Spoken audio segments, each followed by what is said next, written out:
Bien, rebonjour à toutes et tous. Donc on se retrouve pour la deuxième table ronde de cette rencontre de l'école d'automne.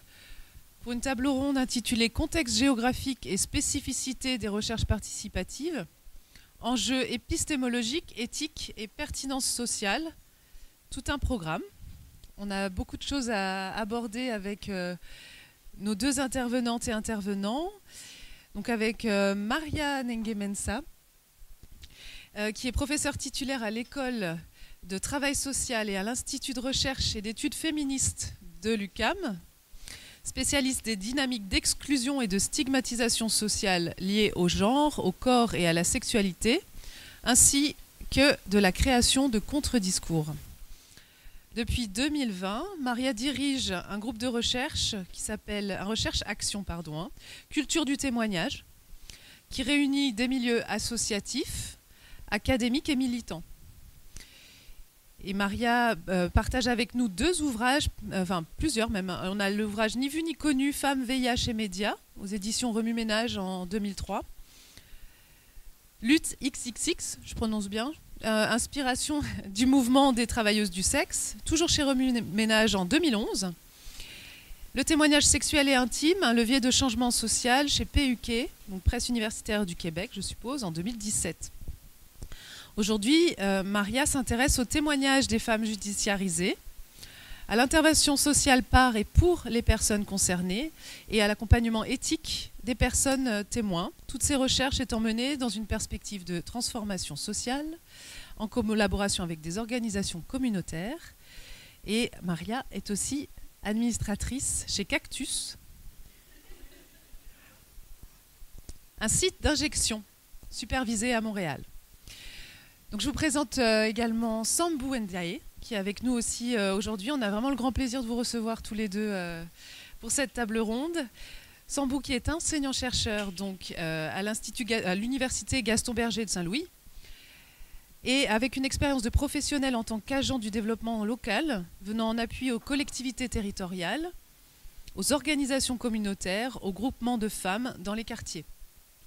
Il coordonne actuellement un des premiers groupes de recherche sénégalais qui porte sur la recherche partenariale et qui s'appelle l'Alliance de recherche action Université Territoire, ARUT. Et Sambou, avec l'Alliance Recherche Action, vient de réaliser un projet de recherche soutenu par l'Union européenne sur la réforme de l'hydraulique rurale au Sénégal. On va avoir pour la forme de cette table ronde la proposition suivante. On écoutera Maria puis Sambou à peu près une trentaine de minutes, un peu plus si besoin. On fera un échange avec la salle juste après chacune des interventions, puis on aura une discussion entre nos deux intervenantes et intervenants pour finir cette table ronde.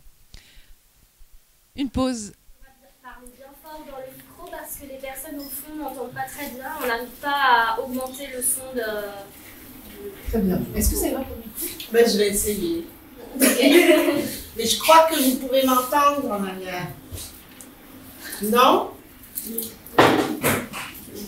On m'a toujours dit que je parlais trop fort. On la parole est à toi. Alors voilà, bonjour! Alors, j'ai distribué quelques exemplaires d'un document. Je vous invite à le manipuler, à voir un peu qu'est-ce qu'il y a dedans, parce que c'est un des ouvrages qui est né du projet dont je vais vous parler aujourd'hui. Après, je t'en donne un, si vous faire circuler, c'est super.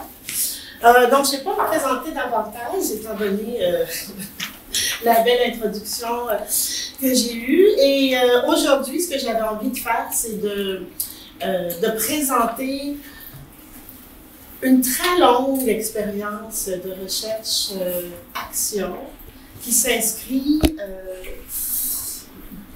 dans ce qu'on appelle, nous, au Canada, la recherche communautaire. Donc, si on veut faire le clin d'œil anglophone, Community-Based Research, ou CBR. Mais bref, moi, je vais parler de recherche communautaire, qui n'est pas vraiment un concept que j'ai entendu depuis hier jusqu'à aujourd'hui. Alors, j'espère que ça va peut-être contribuer aux différentes définitions. Alors, l'idée, c'est que je vais vous présenter quelques éléments d'épistémologie et de théorie qui fondent le protocole de cette expérience de recherche. Ensuite, on va rentrer dans vraiment quelle forme la participation des groupes concernés, quelle forme cela a pris. Et on va terminer avec plusieurs défis que l'expérience de recherche soulève à différents niveaux, donc au niveau politique, au niveau éthique, au niveau épistémologique et au niveau méthodologique. Je ne vais pas répondre à tout ça. Et je crois que ça va faire beaucoup d'écho avec ce qui a déjà été dit et les discussions qu'on a. Alors, ça ne marche pas. Peut-être aller au début. Normalement, ça devrait fonctionner assez bien. Ouais, mais on ne commence pas avec la vidéo. Là, ça, c'est le PC. Okay. Voilà. C'est pas la réponse que j'attendais, mais Voilà, comme ça. Attends. je te pose là. Merci. C'est ce que tu veux. Merci. Si tu peux jouer la vidéo, ça va pas interrompre le micro. Oh, c'est génial. Merci. Alors, avant de regarder la vidéo, donc je suis très consciente qu'on vient de manger et que probablement je vais perdre votre attention dans 12 minutes. Alors, voilà, c'est pour ça que je me suis dit, on va regarder deux petits témoignages vidéo. Mais avant cela, parlons du sens et des fondements des différentes recherches qu'on a fait avec Culture du témoignage. Et pour commencer, donc, c'est de dire que le projet que je vous décris s'inscrit d'abord et avant tout dans une épistémologie féministe. Donc, c'est déjà un cadre, un parti pris, une orientation quant à la nature des connaissances et le rôle des différents sujets connaissants dans le projet. Alors là, j'ai choisi une référence européenne. Je me suis dit peut-être que ça vous parlerait un peu plus. Donc, le travail d'Elsa Dorlin, qui nous a quand même bien montré comment les réflexions féministes ont provoqué quand même une rupture sur le plan des connaissances. Et ce faisant, ont même bouleversé l'économie du savoir vrai. Donc, Elsa Dorlin va parler d'expertise sauvage. Je vais éviter ce terme, mais ce qu'on comprend, c'est qu'il y a plusieurs connaissances qui ne sont pas considérées comme telles dans d'autres épistémologies. Alors, l'idée de base, c'est d'envisager que les différents savoirs qui vont être mobilisés dans la recherche s'inscrivent aussi dans un travail historique de mise en doute des savoirs dominants. Donc, ça veut dire que la recherche, elle est toujours, déjà, éminemment politique.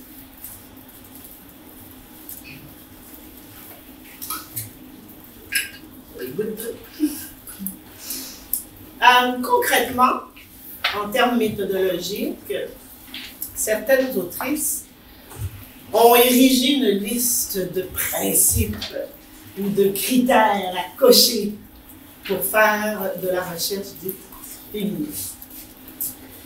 Peut-être avant d'aller plus loin, je vais donner ma définition du féminisme. Est-ce que ça peut être utile? Parce qu'il y a plusieurs définitions du féminisme.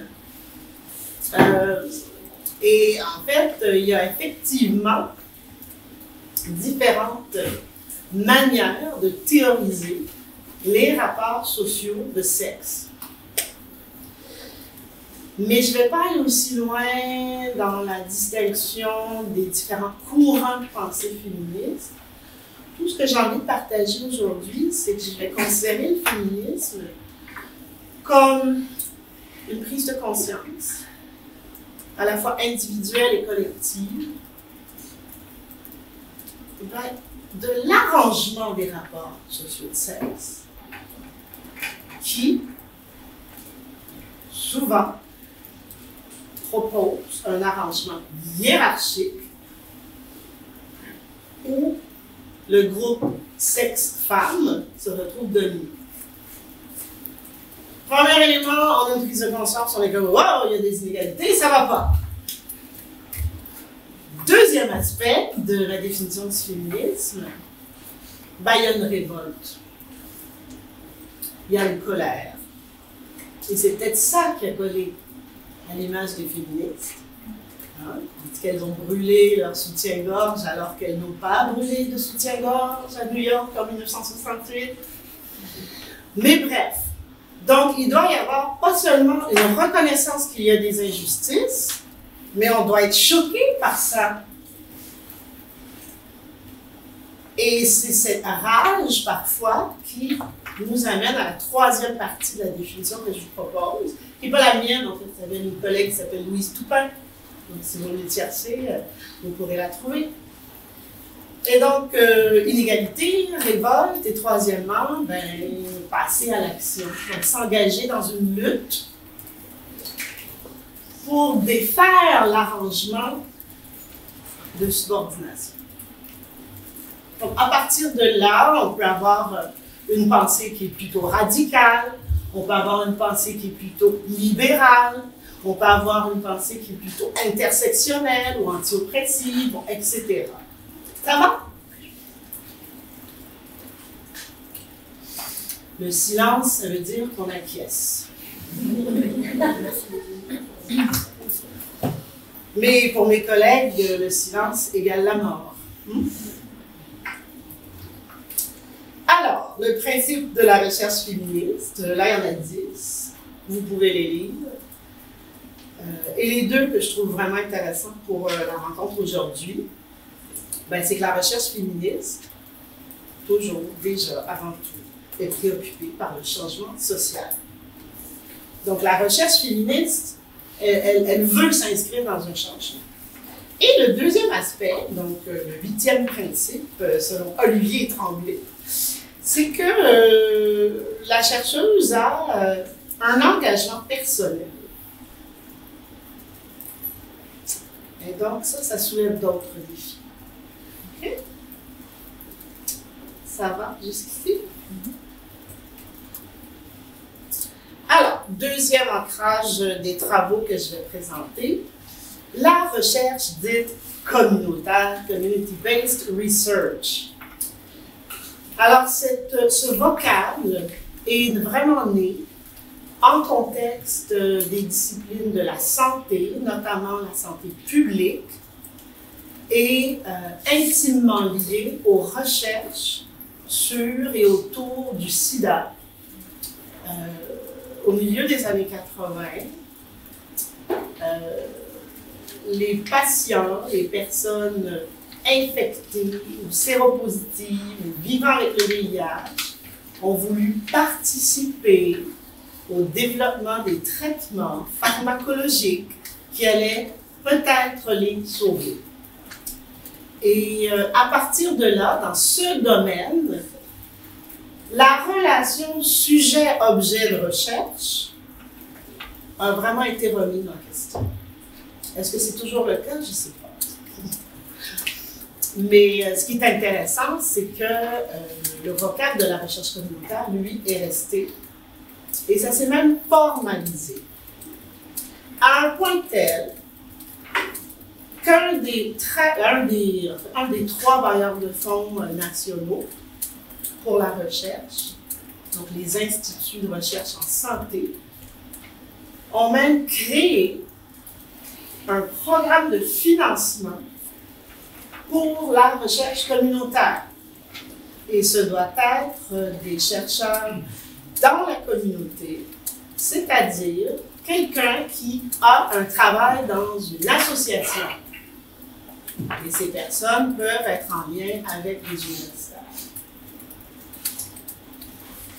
Donc là, il y a quelque chose, c'est super intéressant, mais en même temps, je vais quand même vous dire qu'aujourd'hui, c'est formalisé, c'est institutionnalisé, et ça aussi, ça soulève des questions, des préoccupations. Bref, la recherche communautaire, elle va supposer une entreprise collective avec des gens du milieu académique et des gens des milieux associatifs. Soit dit en passant, quand j'utilise le mot communautaire, je le fais d'un point de vue québécois-canadien et ça n'a rien à voir avec le communautarisme. Donc, si vous entendez Marianne Enguier dire communautaire, vous devez faire « Oh, associatif hein? ». Si vous pensez à ça. Alors, dans un premier temps, c'est effectivement une collaboration entre deux acteurs très différents qui cherchent donc à démocratiser les connaissances et à avoir une diversité d'approches de méthodes, à la fois au niveau là, de l'étape de la découverte que de la diffusion, de la mobilisation des connaissances. Et finalement, a aussi comme objectif l'action sociale. Donc là, vous voyez qu'on a mis ensemble des morceaux, recherche féministe, recherche communautaire, qui vont quand même bien ensemble en termes de cohérence. Qu'est-ce que je peux vous en dire d'autre avant? Donc, définition, hein? Donc c'est encore toujours la même chose. Et ce que ça m'amène à imaginer, c'est le cas d'une communauté.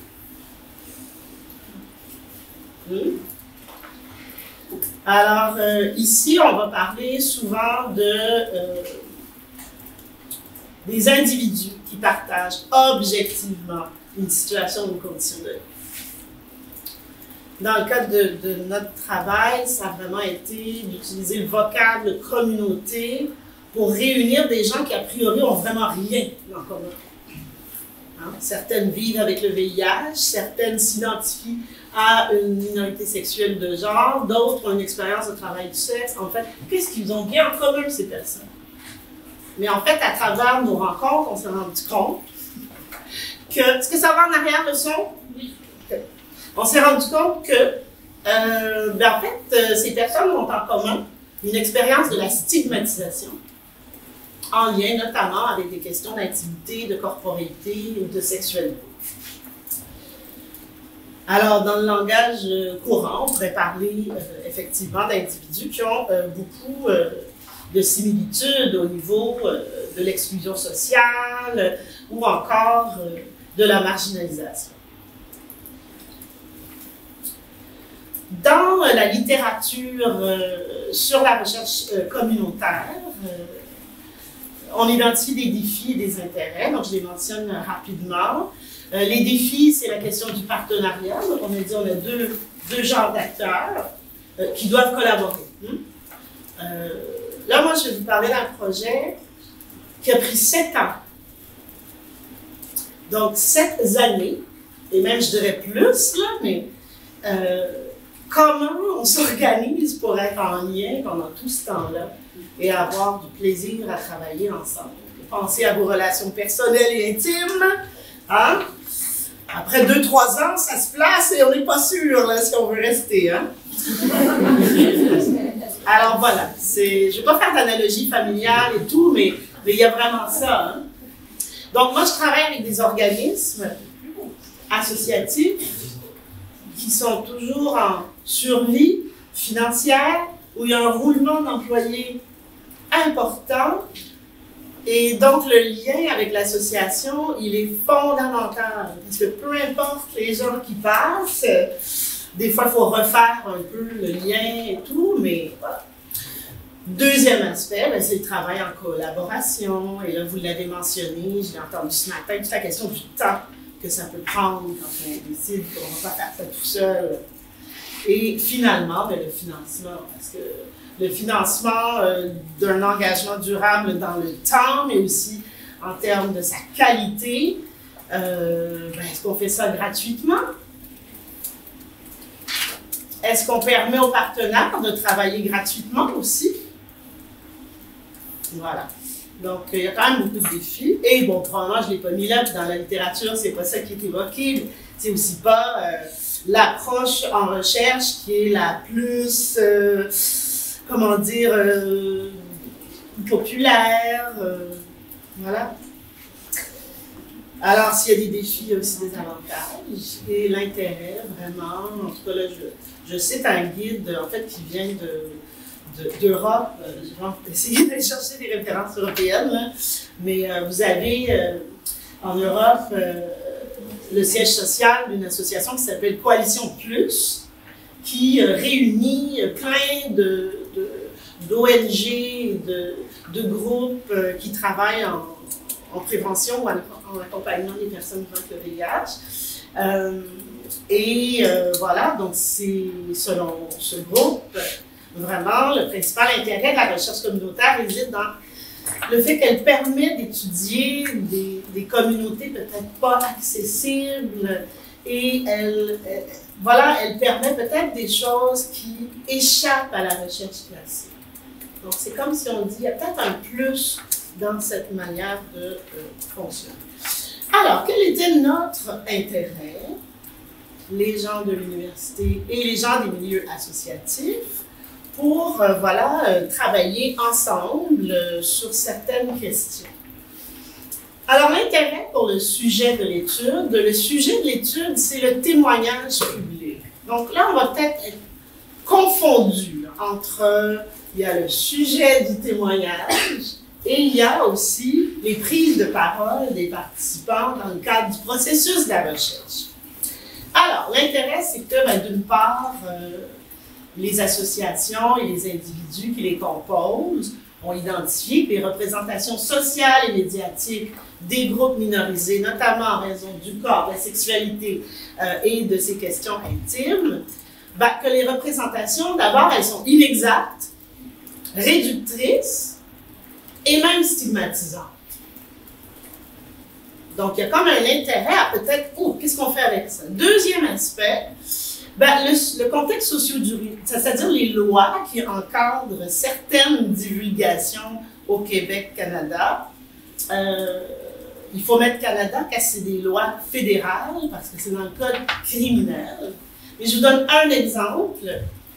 Une personne qui vit avec le VIH-Sida, qui a une relation sexuelle, et qui ne dit pas à son partenaire, à sa partenaire, qu'il ou elle vit avec le VIH au Canada, et peut être accusée d'agression sexuelle grave. Et va être sur une liste, un registre d'agresseurs sexuels. Donc moi, j'ai accompagné des femmes qui ont été infectées par des hommes et qui se retrouvent, elles, sur une liste d'agresseurs sexuels. Donc, l'intérêt de dire « Ah, les représentations sont néfastes, j'ai envie de les changer, d'en proposer une nouvelle. » C'est quoi le prix de cette parole? Donc, c'est un exemple. Donc, le contexte socio-juridique dans lequel ce sujet-là évolue. Troisième élément du contexte, il y a plein d'organisations sur le terrain qui militent pour la reconnaissance et l'inclusion des personnes gays, lesbiennes, intersexes, trans, des travailleurs du sexe, etc. Et on se rend compte qu'il y a vraiment des usages très, très multiples, des histoires au jeu. Et parfois, ces histoires-là sont contradictoires et même en concurrence. Donc là, je vous amène peut-être dans le milieu de prostitution, travail du sexe. Donc, certains témoignages vont aller dans le sens de parler d'une expérience de viol répété. D'autres vont aussi, à partir de leurs expériences, parler d'un travail émancipateur. C'est en concurrence. Ça va? Très bien. J'ai l'habitude de juste parler. Alors, des exemples du « je », « nous » qui changent le monde. Il y en a eu plusieurs, dans des émissions de télé à grande écoute, des productions vidéastes indépendantes à partir d'un iPhone, des spectacles, des manifestations, des projets artistiques, des blogs. L'Internet foisonne d'expériences de jeux qui parlent indirectement au nom d'une communauté, vivante ou disparue. Donc le « je », c'est pas vraiment « je me moi ». Quand elle se lève et elle dit « bonjour, je vis avec le VIH et j'ai quelque chose à vous dire ». Alors, dans l'équipe, on s'est donné une petite définition de communauté sexuelle et de genre. Je ne vais pas vraiment élaborer trop sur cet aspect.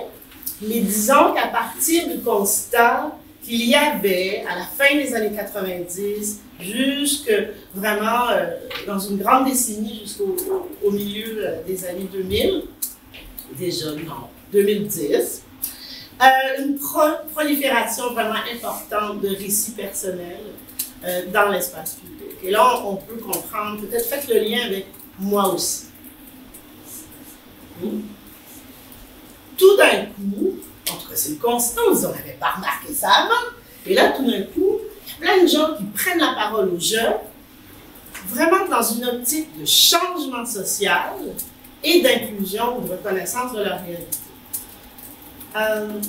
Et donc, on a commencé à penser, les chercheurs, mais aussi les associations, est-ce que le témoignage public peut devenir une stratégie d'intervention sociale et culturelle?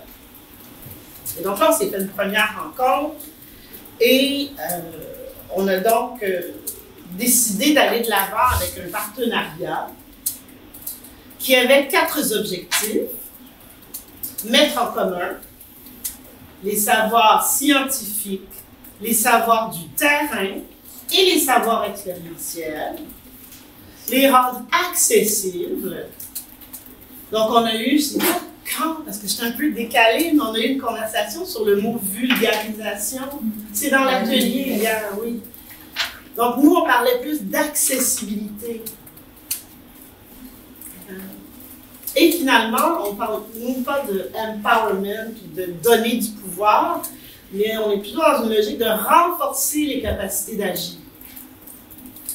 Et ça, c'est une photo d'une activité qu'on a faite. Il faudrait essayer ça un jour. C'est du papier de toilette. Et là, on se passe le rouleau. Et on voit, en fait, même c'est super fragile. Ça tient. Ça tient. Et voilà. Donc, naissance du groupe Culture du témoignage, naissance officielle. Alors, quelle forme cela a pris au fil du temps? Les activités du groupe de recherche Action, Culture du témoignage. Donc là, je n'ai pas non plus défini recherche Action. Est-ce que je dois le faire ou... Oui. Je ne sais pas s'il y en a qui dorment. Christophe, est-ce que tu dors? Mais ça serait bien, je pense, une définition de recherche Action. Ben, en tout cas, je vais donner la mienne. Ça ne veut pas dire que c'est la meilleure ni la seule, mais c'est celle qui a nourri ses travaux. C'est donc qu'on a 2 objectifs complémentaires. Celui d'étudier un phénomène, d'essayer de le comprendre, mais aussi d'agir sur le phénomène. Donc, souvent, ce que ça veut dire concrètement, c'est qu'un résultat de la recherche, ça peut être des recommandations d'action vers des décideurs politiques ou gouvernementaux, ou en tout cas des élites, et que ces recommandations-là ont en effet une action positive pour la communauté. Voilà, pour recherche, action. Ouais. Je vais quand même mentionner c'est qui l'équipe. J'ai pas mis les noms, mais avec chaque picot, il y a à peu près 3-4 corps. Donc, c'est quand même une équipe qui a été importante. Donc, il y a des universités, il y a un cégep, donc collège. Et dans les milieux de pratique, on a donc le centre, je vais juste les nommer, parce que je ne sais pas ce que vous voyez là-bas. Là. Centre de lutte contre les oppressions du genre, Coalition des organismes communautaires québécois de lutte contre le sida, Groupe de recherche et d'intervention sociale Gris Montréal, qui est un nom tellement neutre qu'on ne sait pas ce qu'ils font. Mais en fait, je vous le dis, Gris Montréal, il y a Gris Québec, Gris Rimouski, donc il y a des gris dans plusieurs régions du Québec. Gris fait de l'intervention sociale en milieu scolaire, principalement, auprès des jeunes, et utilise le témoignage. Donc, c'est 2 personnes adultes, différentes, qui viennent dans une classe et disent « Bonjour, je suis gay. Bonjour, je suis lesbienne. Je mange du chocolat. Je joue au tennis. » Et donc, c'est pour démystifier l'homosexualité. Maintenant, ils ont aussi des interventions sur la transitude et la bisexualité. Fin de la parenthèse. Quatrième groupe, Stella Lamy de Mény, qui est une organisation par et pour les femmes qui exercent le travail du sexe. Et on a collaboré avec 2 autres groupes qui n'ont pas la même structure, donc il n'y a pas de lettre patente d'organisation formelle, mais plutôt des organismes, soit un projet à l'intérieur d'un autre, ou une organisation un peu plus affinitaire. Donc, Aide Trans au Québec et Action Santé Travestis et Transsexuels du Québec. Donc là, j'ai nommé les gens. Qu'est-ce qu'on a fait ensemble? Donc là, il faut juste se rappeler que la recherche communautaire, elle suppose qu'on collabore de façon réciproque et horizontale et que tout le monde participe à toutes les étapes. Ça, on va voir ça avec le projet d'exposition. Mais avant d'arriver à une exposition d'art, on s'est doté d'un cadre de gouvernance qu'on a nommé anti-oppressive, mais en fait, elle aurait pu s'appeler démocratique, elle aurait pu s'appeler... Mais l'idée, c'est qu'on ne voulait pas que dans l'organisation même du projet ou de nos activités, qu'on reproduise des inégalités avec lesquelles on est en train d'essayer de changer ces inégalités-là. Donc, on ne voulait pas reproduire cela. Donc, la question qu'on se posait constamment, qui n'est pas autour de la table? Qui n'est pas là? On a beaucoup fonctionné en groupe de travail affinitaire pour que les gens puissent se retrouver en non-mixité. Donc, quand je dis les gens, on va mettons mettre 3 grands groupes, là. Les minorités sexuelles et de genre. Donc, quand je dis ça, je parle de, oui, la soupe d'alphabet, LGBTQI2S++. En tout cas, il n'y a pas de mes étudiants dans la salle, mais moi, je déteste les acronymes. Mais voilà, donc voilà, ces groupes de travail-là étaient très intéressants pour permettre à différents acteurs de ne pas perdre la trace de pourquoi ils sont là par rapport à leurs propres enjeux, soit identitaires ou situationnels. On a aussi une base de données numérique collaborative où tout le monde proposait des choses pour mettre dedans. On a fait des compilations DVD. Qu'est-ce que c'est ça? On s'intéresse aux témoignages publics. Donc on se dit, à quel moment des gens comme moi ont témoigné publiquement dans les médias? Allons voir le travail de documentaristes, par exemple. Et donc là, on prend tous les documentaires qui sont sortis depuis, je pense qu'on a commencé en 1985. Et là, à toutes les semaines, on regarde un film et on se dit, est-ce que ce film-là correspond à... Et éventuellement, voilà, ces projets-là, ça a permis de faire des compilations très, très intéressantes. Mais le format DVD aujourd'hui est désuet, donc j'en ai pas apporté. Ensuite, on a fait des entrevues avec les personnes témoins. Quand je dis personne témoin, je veux dire l'auteur ou l'autrice du témoignage. Ensuite, en termes d'analyse, c'est une chose qu'on a conservée dans plusieurs activités, c'est souvent au moment de l'analyse que les partenaires du milieu associatif comme, soit disparaissent ou sont invités à revenir une fois qu'on aura fini pour valider. Alors nous, on fait de l'interprétation collective. C'est long, c'est long, c'est long. Donc oui, nous, l'équipe, on fait la transcription, mais après, la transcription, on la partage à un sous-groupe, et là, on l'analyse ensemble. Paragraphe par paragraphe. Et c'est ce qui est intéressant, c'est que, oui, on peut le dire, et on le disait dans notre atelier tout à l'heure, l'analyse, c'est vraiment la compétence professionnelle du chercheur, mais en même temps, c'est aussi une compétence qui peut être partagée. C'est ce qui est intéressant. Et finalement, on s'est dit qu'il fallait qu'on fasse quelque chose de plus gros. Et donc, en 2017 et 2018, on a fait cette exposition dont le catalogue circule présentement entre vos mains. Alors, pour ce qui reste de la présentation, je vais vous donner très rapidement un aperçu de l'exposition.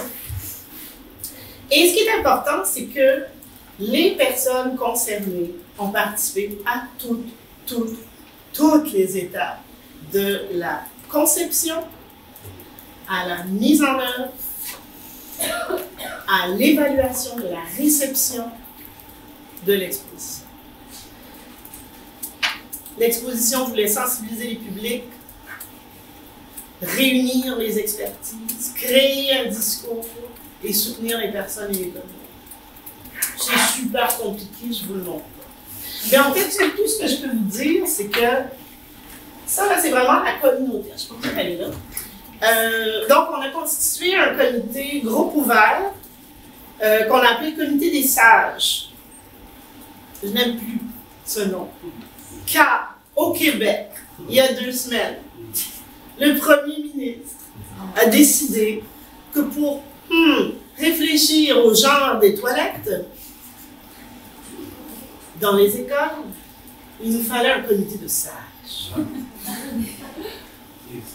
Ben c'est ça, qui est sage? Voilà. En tout cas, donc là, c'est comme non, il a pris non, il a pris non.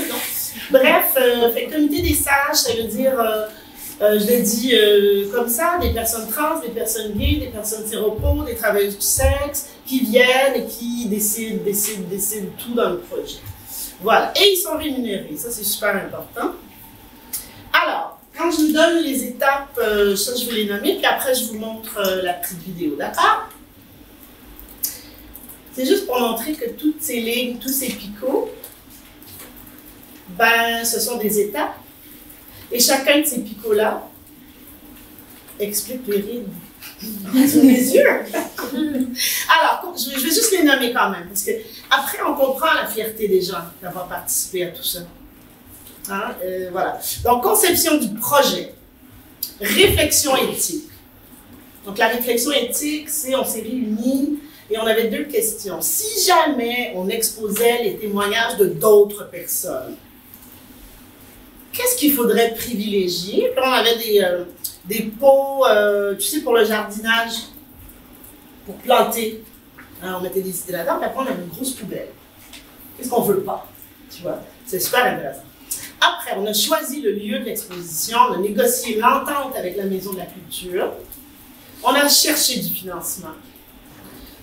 On a identifié les critères de sélection des artistes et des œuvres. Il n'y a personne qui avait une expérience dans ce domaine. Moi non plus.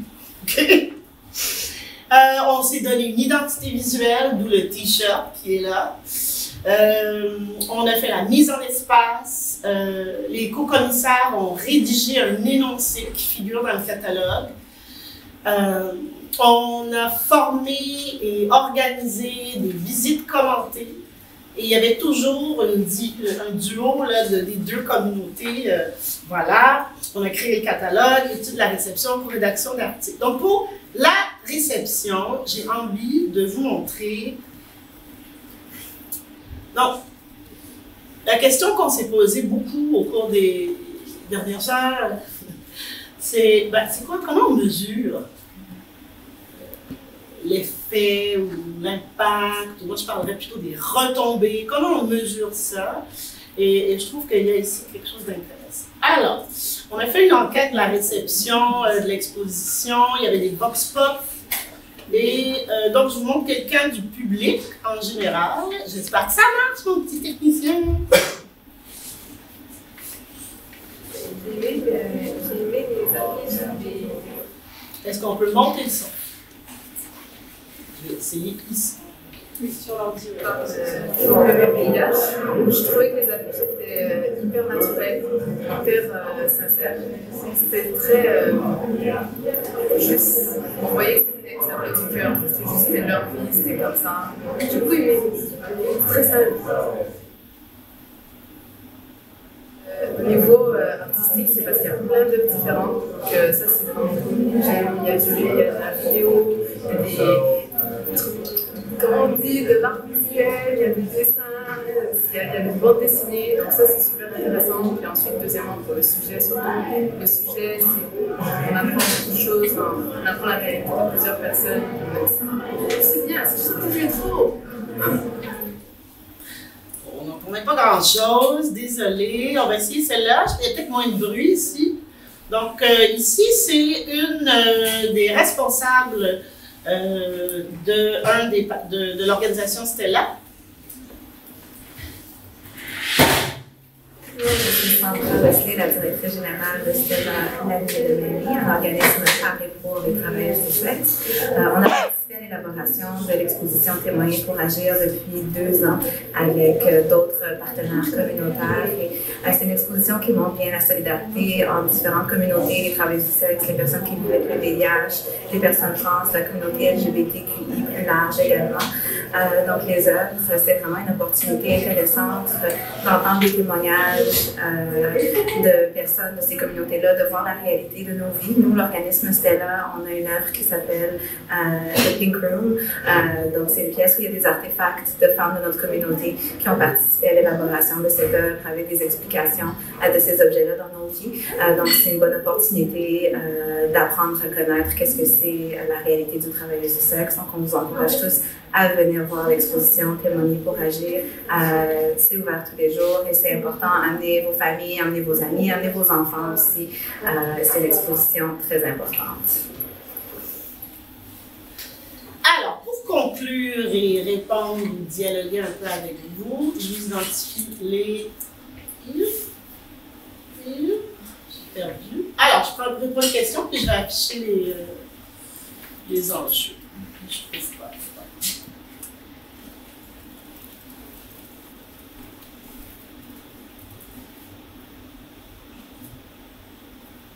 Désolée.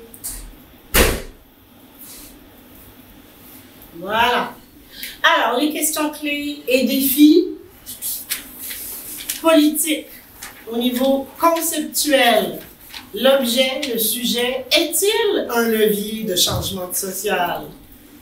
Au niveau du processus, quelles sont les contributions et bénéfices du projet pour les communautés? Au niveau stratégique, quelle est la nécessité d'une compréhension partagée ou d'une analyse commune? Sur le plan méthodologique, au niveau conceptuel, il y a des enjeux de collecte, conservation, interprétation et diffusion de textes, de pratiques très, très diverses. Au niveau méthodologique, c'est vraiment un casse-tête. Au niveau du processus, on est dans un contexte méthodologique interdisciplinaire. Donc, je n'ai pas nommé, mais moi, je suis de travail social. J'ai des collègues de sexologie, art visuel, bref, criminaux. C'est aussi une méthode qui est intersectorielle. Et finalement, au niveau stratégique, quels sont les moyens qu'on peut arriver à une compréhension partagée, une analyse commune? Je termine rapidement. Au niveau éthique, conceptuellement, est-ce que la participation active et significative de tous les partenaires est là? Au niveau du processus, sur le plan éthique, quelle sera ou quelle est l'allocation des ressources? La confidentialité des travaux? Au niveau stratégique, est-ce que les partenaires collaborent à la gouvernance du projet? Finalement, sur le plan épistémique, conceptuellement, on est dans une logique de coproduction des connaissances. Au niveau du processus, comment on fait ça? Intégrer des savoirs académiques, de terrain et expérientiels. Et finalement, stratégique, comment on mobilise des connaissances en vue d'une transformation sociale. Pour moi, c'est vraiment des questions et des défis clés. C'est tout. Merci beaucoup. Maria, peut-être que vous pouvez commencer par se remercier.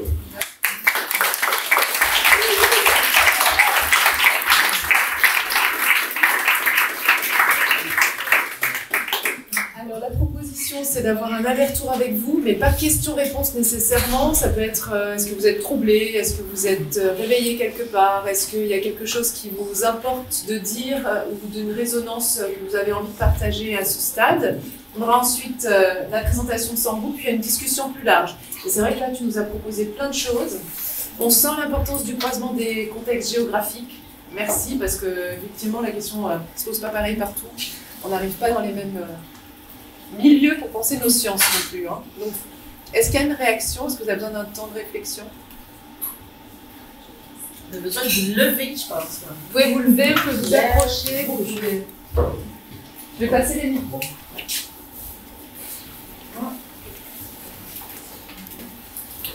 Je vais vous remercier pour cette expérience que vous présentez. Je trouve très intéressant le lien comment on passe de témoignage à l'action par la recherche. C'est une belle question.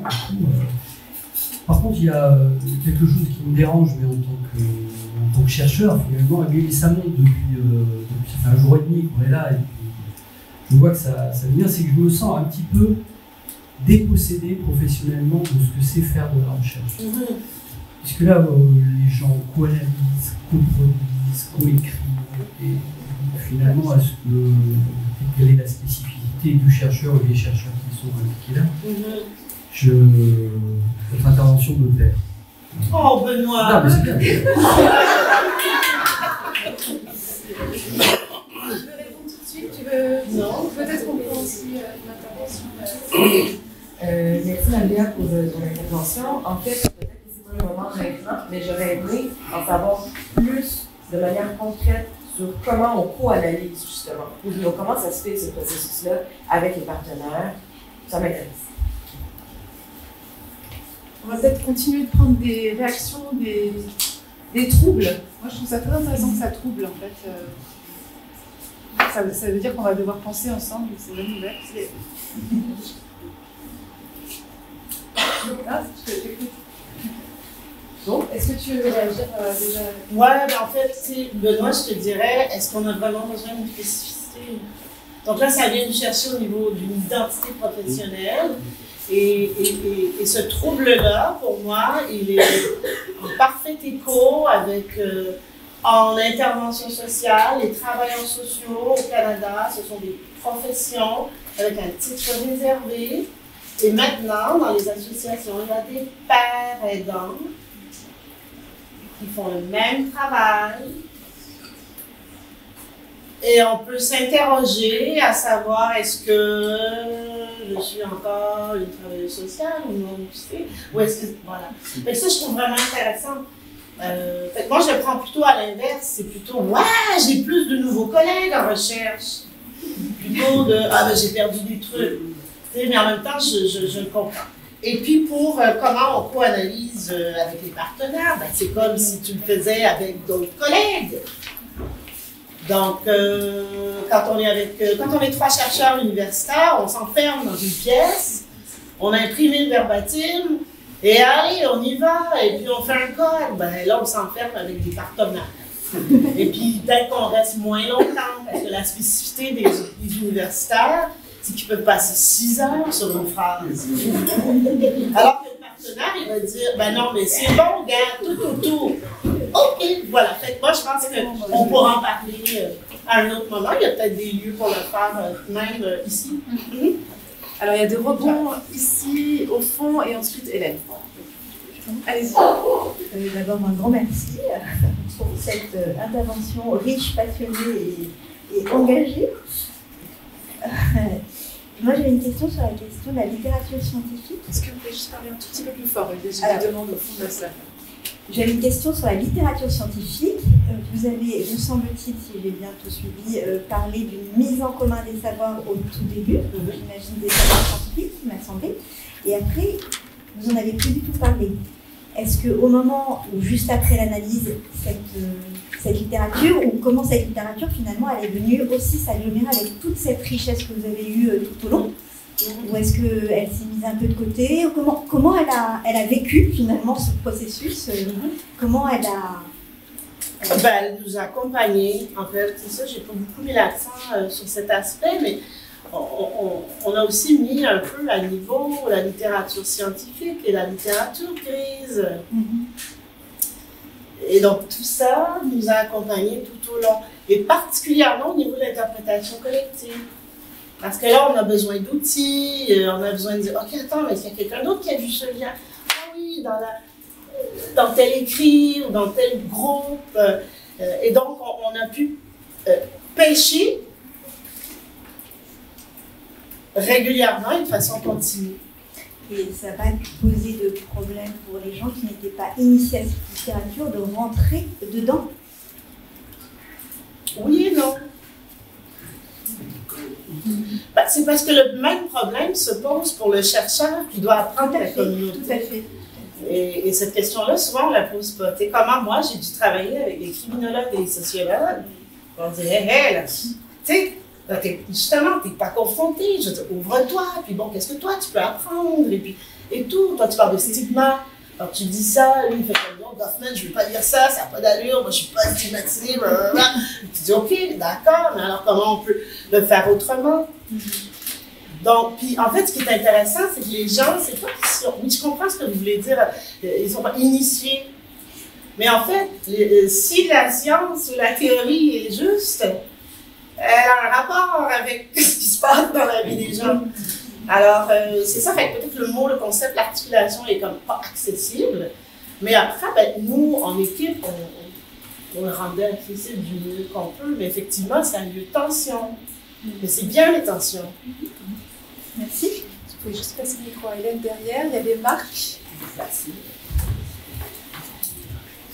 Merci beaucoup pour cette intervention stimulante. C'était pour rebondir un peu sur les questions et puis votre réponse. Mais du coup, ok, ça vous fait des nouveaux collègues, mais qu'est-ce que vous avez ressenti comme étant votre valeur ajoutée à vous dans ce collectif-là? Qu'est-ce que vous avez apporté que les autres peut-être ne pouvaient pas apporter, ou de différent, ou de voilà. Et est-ce que vous avez senti aussi qu'il y avait une attente de ces autres acteurs, voilà, qui savaient quand même que vous êtes chercheuse et que vous avez un bagage, une méthode, des expériences, enfin, comme eux, mais voilà, une expérience différente. Donc comment vous avez géré ces attentes qu'ils avaient peut-être vis-à-vis de vous, s'ils en avaient, voilà, tout en vous mettant dans le collectif au même titre que les autres. Merci. Et vas-y, comme ça, peut-être. Si je descends en vidéo, parce comme tu veux. qu'on entend très très mal avec le son. Vraiment, c'est gentil, je vais donner le micro à la personne qui parle devant. Merci beaucoup, Maria, parce que, pour cet exposé exemplaire, parce que la façon dont vous nous avez parlé, la tonalité que vous avez utilisée, nous a permis aussi beaucoup de comprendre comment vous travaillez. Parce que vous avez comprendre l'état d'esprit dans lequel vous travaillez. Alors moi, ma question, c'était, vous avez parlé du mot criminologue, d'ailleurs, ma question, c'était ça. Est-ce que vous avez déjà travaillé dans des processus de recherche qui sont en fait inclus dans un processus juridique de reconnaissance, par exemple, de ce qu'ont vécu les victimes, par exemple, en Europe, on a énormément de victimes, on aimerait qu'elles soient portées à la connaissance de tribunaux, d'une victime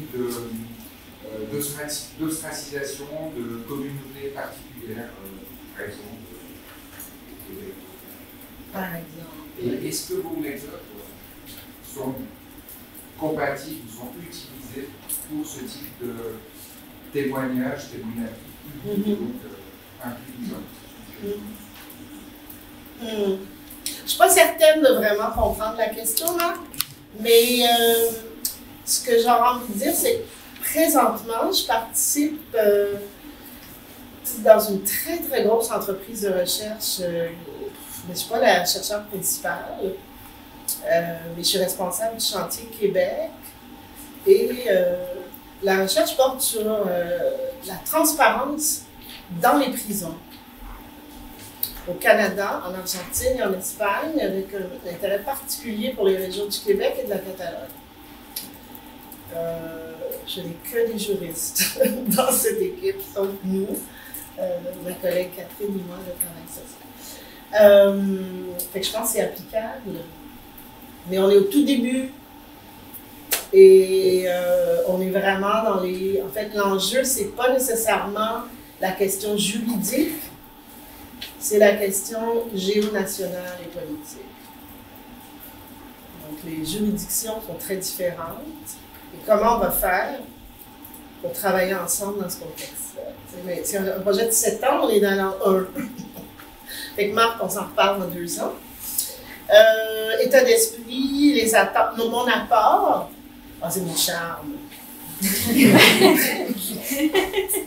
en fait, je pense que moi, je suis quelqu'un de très optimiste et j'ai cru au projet, j'ai cru aux personnes, c'est tout. Et à un moment donné, même à la toute fin, 1 an avant la mise en espace, on n'avait pas de budget. Parce que l'enjeu du financement, il est important. Moi, je continue d'être payée, j'ai un travail, mais après, tu as besoin d'auxiliaires, tu as besoin de... comme il disait, le groupe d'action, c'est rémunéré. Donc oui, c'est pas énorme là, à chaque fois, mais il faut quand même avoir le budget et tout. Fait que moi, je pense que mon apport, ça a été l'optimisme. Ah non, non, mais on va le faire. Ça va se faire. T'sais, et j'y ai vraiment cru et j'ai l'impression que ça s'est juste fait, tu vois. Mais bon, bref, les attentes, je pense que ça c'est plus intéressant. Les attentes d'avoir une retombée demain. Demain. Pas dans 3 ans, pas dans 4 ans, mais demain.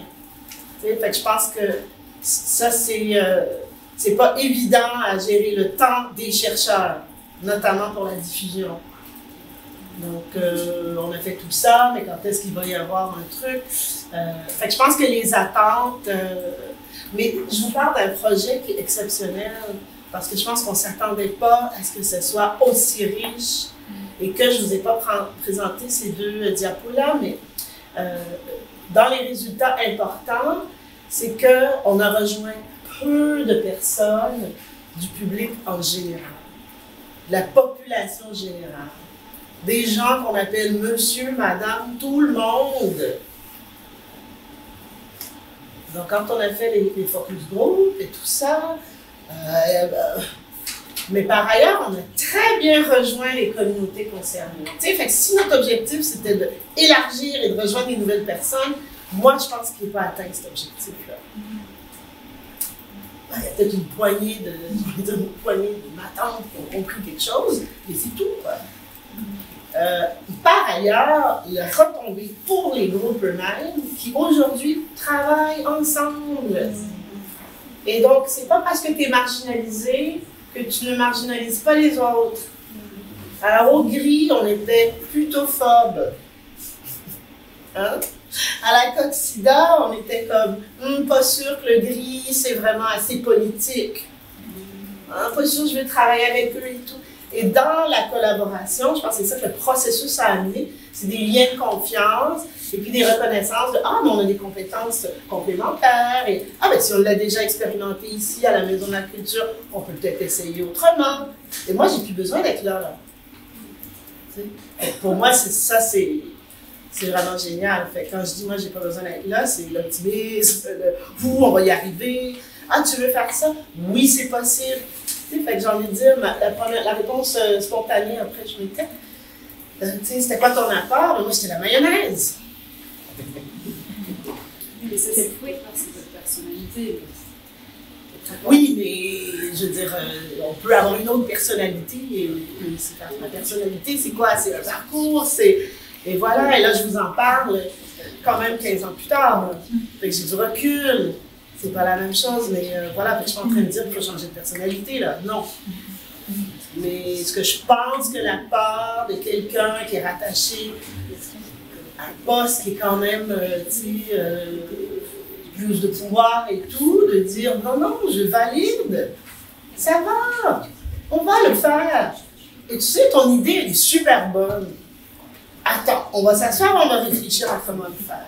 Donc, c'est peut-être pas la comment on appelle ça, tiers-veilleux, intermédiation pour certains, tiers-veilleurs, on a plusieurs termes. Ouais, mais c'est ça, je pense que c'est plus le facilitateur. L'huile d'olive. Je sais pas, là, mais... Je vais donner la parole, je pense à ça.